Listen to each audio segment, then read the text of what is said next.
Talaga na specialized, no? Kesa Samtor pala ginamit dito.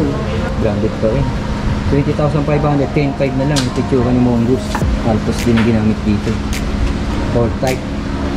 Ang ganda. Ganda, ganda. Ayan, yung kulay pula. Ayan yung kulay pula na Evans. So, highest 27.5 ang kintab. At naka-hydraulic na rin ang smudge to. Lamura natin para makita nyo kayo. Ayan yung tsura ng kayo.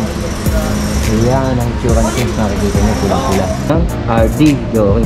Ang ganda ng ginamit na ano dito, ha. Babaan ang presyo ni GTA Balance nga. This road tech na to, ang laki ng binagaan ito. Road test. So, nakita nyo rito si Ramsey. Ito presyo ni Ramsey, 5,000 pesos na lang. Ito malupit, GT. Yung GT dating 27, 13.5 na lang. Dating 27,000, 13,500 na lang ito yung GT. Itong mga folding bike na ito. Only 3K na lang, sir. 3,000 na lang to. Hydraulic na yun, ha. RSX. Yakal pala ito, 2,000 lang daw ito. Yan. Ito isang dot mo, ayan, medyo nakapasok na tayo sa loob dahil tinanggal nga isa. Sa mga bike ni Cycle Art, yan, kita nyo yung plug nila rito. Nakasale, yung mga bike nila. Unahin na natin tong Ken's Road Bike. May napansin ako sa Ken's Road Bike na to. Ang laki ng binaba nito. Road test. 20,000. Ken's Road Disc na road bike, 700C. Oh, disc brake na raw. 20,700 ang dating presyo nito. Ngayon, 7,000 na lang daw to. Ayan, oh. Ito itsura ni Ken's. Alloy frame. Ang kintab, glossy type. Ano nakalagay? L2 R5. Ilan speed siya, Pax? 18 speed po. 10 speed? 18. Ah, 18 speed. 2x9 siya eh. Oh, 18 speed. Kung tawagin nga natin, 18 speed. Ayan, grabe. Ang ganda ng forma, oh. Ito siya, oh. Si Ken's. Nakakahalaga ng 7,000. STI na kung tawagin natin. Pero sa ating nga, si STI ginagamit siya sa Shimano. Brifters lang ang tinatawag natin. Pero sa presyo, 7,000. Kung bibili ka nung ganung bike na 7,000, mahirap makakita nun. Yes po, sir. Makakita mo, bakal, no? Baka lang. Oo, ayun nga. Ken's. Yan kasi nakasale eh. Isa na lang to, Pax. Last unit na yan. Last unit na yan. Mountain bike naman. Ramsey, makikita nyo rito si Ramsey. Ito presyo ni Ramsey, 5,000 pesos na lang daw. Na naka... Dating 10.5 yan. Dating 10.5. Mechanical brake pa to. Oo. 29er pala size nito, no? Ayan. L2, 8.5. Ilan speed siya, Pax? 8 speed, no? 24 speed. Oo, bali 24, 3x8. 3x8. Ayan, si Ramsey, no? PS0901, ang model nga niya. Sibog, ito. Meron sila dito Sibog. Alloy ba to? Alloy. 5,000 na lang daw to. Ito mountain bike na to. 3x. Parang 3x8 to, ah. Ayan, 5,000 na lang. Tapos ito isa, Mongoose, branded to, ah. Magkano na lang yung Mongoose? Magkano? 10. 10,000 na lang. Ba, dati yung presyo. Kasi old model siya eh. Dating nasa 20. Dati nasa 20,000, no? Eh nga. Old model na pala to, pero ito malupit, GT. Yung GT dating 27, 13.5 na lang. Dating 27,000, 13.5 na lang. Ito yung GT, yung kulay blue. Kaya makikita yung GT, oh. Oh. Tektro, nakakabit sa kanya, microchip. Pag sinabing GT, branded nga yun, makikita nyo rito. Tapos ito, Forever. Magkano yung Forever niya? Forever na sa 6,000 na lang po. 6K na lang to? Opo. 6,000 na lang daw to. Naka-hydraulics na. Hydraulic, shimmers. Itong mga folding bike nyo na to, kagaya nito. 3K na lang, sir. 3,000 na lang to. Ano yung frame niya? Bakal pa, no? Bakal lang po. Yun. Tapos, V-brake, no? Oh, ito naman, itong mga pambata, pang kids. Size 20 minimum. Size 20, 3,000. Dating 5,600. Naka-disc brake na. Tapos ito pa yung iba, oh. Ito. Kaya magkano yan? Ito, 2,000 na. Hydraulic na yan, ah.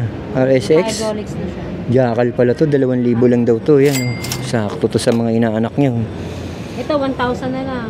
1,000 na lang yan. Opo, size 16. All stock lang to, no? Opo. Oh, size 16. Yan. Ito. Yan, magkano yan? Ito, yung size 12 na sa ano. Yan, size 12. 1,700. Pwede na pang regalo to sa inaanak, oh. Tapos Ito, magkano scooter? 300 yan? 300, dating 1,000. Ito naman, itong may kulay pink na to. 1,900 po. 1,900 na lang. Yun nga. Grabe, ang baba ng mga presyo. Ito pala tandaan, no? Anong street to? Pax, anong street to? Ha? Coromina Street. Coromina Street. Okay.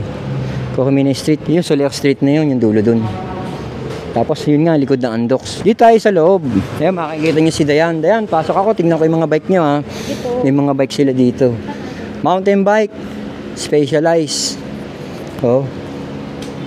Pax, magkano itong specialized na to? Specialized kasi na po ito ngayon. Kakatingin nga natin. 30,000. Imagine, 45K, 30,000. 29er na po. Rock hopper pala model nito. 45. Ngayon naging 30. Legit talaga na yung specialized, no? SR Samtor pala ginamit dito. Ang ganda ng specialized na yun. Altos pa pala ginamit dun, no? Ito, kaya tsura ng specialized. Kasi ito yung iba, oh. Mongoose, branded pa rin. 20,500, 10,500 na lang. Ito yung tsura ni Mongoose. Altos din ang ginamit dito. Core type. Ang ganda, ganda, ganda. Ito, Paxter Evans, 18,000 dati. 10,000 na lang itong Evans. Ayan, yung kulay pula. Ayan yung kulay pula na Evans. Makikita nyo rito. Size 27.5 ang kintab.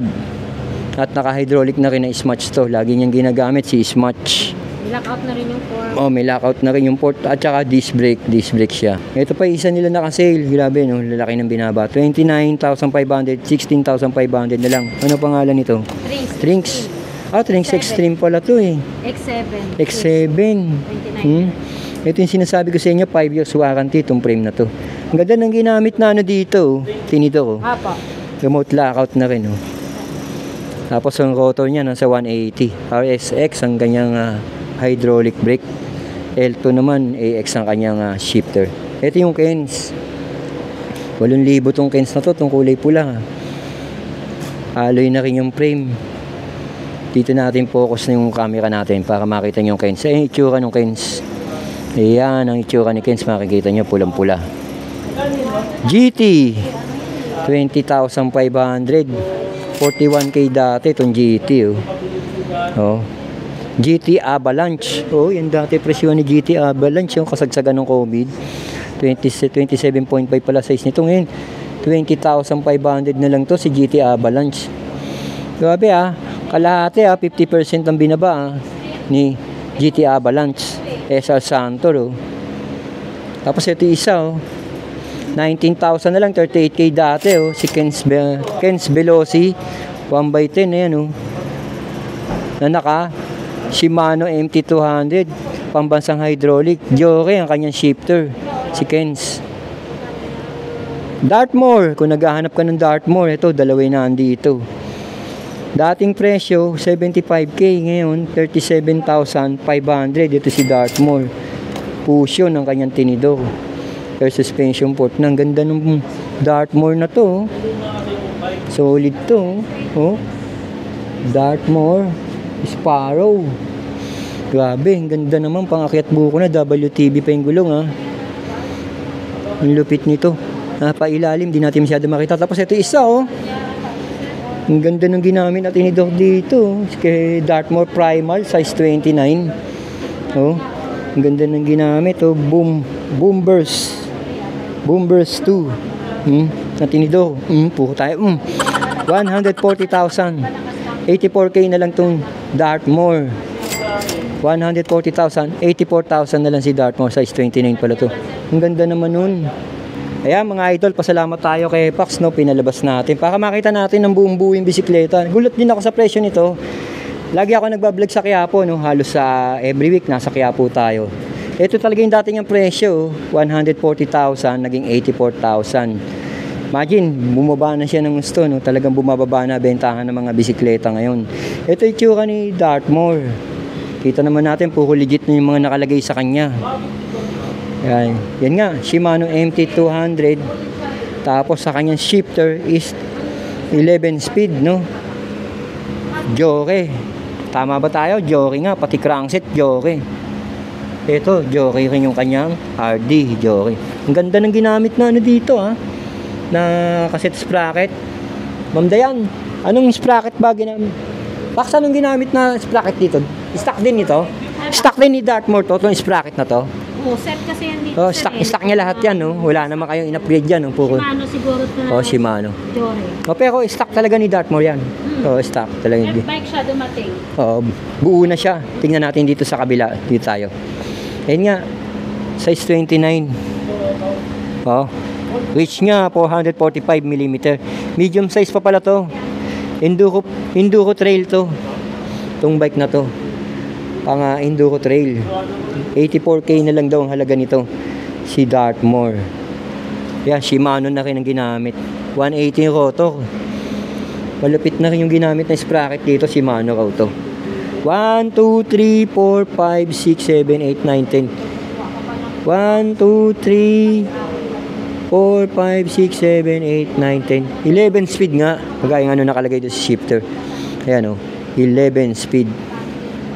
Si Dartmoor Primal size 29. Ito yung isang Dartmoor. Ayan, medyo nakapasok na tayo sa loob dahil tinanggal nga isa. Dartmoor Sparrow. Price ni Sparrow 75K dati oh. Ngayon 37,500. Ito yun. Halotech na rin siya. Yan si Dartmoor Sparrow size 29. Tama? 29. Ganda rin ng gulong na ginamit dito. Naka-advent ng ginamit sa kanyang shifter, no? Tapos yun nga, ito si Kenz. Ganda rin ng Kenz na to. At saka yung GT Avalanche. No, nagbabaan ang presyo ni GT Avalanche nga. 20,500 dating 41K. Kaya kung naghahanap kayo ng mga malulupit na bisikleta kagaya ni GT, Dartmoor, yan, Kenz, ang laki ng presyo, ang laki ng binaba. Kagaya nitong Dartmoor Primal. Ayan. Medyo mabilisan lang tong update natin sa bisikleta dito kay Cycle Art. Nakita nyo nga tong Dartmoor, talagang ganda oh. Grabe sa forma, Dartmoor. Kaya mga idol, yan. Yung hindi pa nakasubscribe, nakapalo sa page ko, Kuya Eric MP. Plus, meron tayong TikTok mga idol ha, Kuya Eric MP rin. Kung naghahanap kayo ng mga e-bike, pwede kayo sumilip sa aking TikTok. Andun yung mga e-bike na malulupit at mura na makikita nyo. Maging sa Facebook page, makikita nyo rin yung mga e-bike. Andun. Plus, may bago akong channel mga idol. Kung naghahanap kayo ng mga pyesa ng motor at mga e-bike, paki-subscribe nyo na rin si Box Type TV, ang bago nating YouTube channel. At huwag nyo kakalimutan yung talagang primary channel natin, Kuya Eric MP. Subscribe at magpaparapol na tayo mga idol. Salamat mga idol.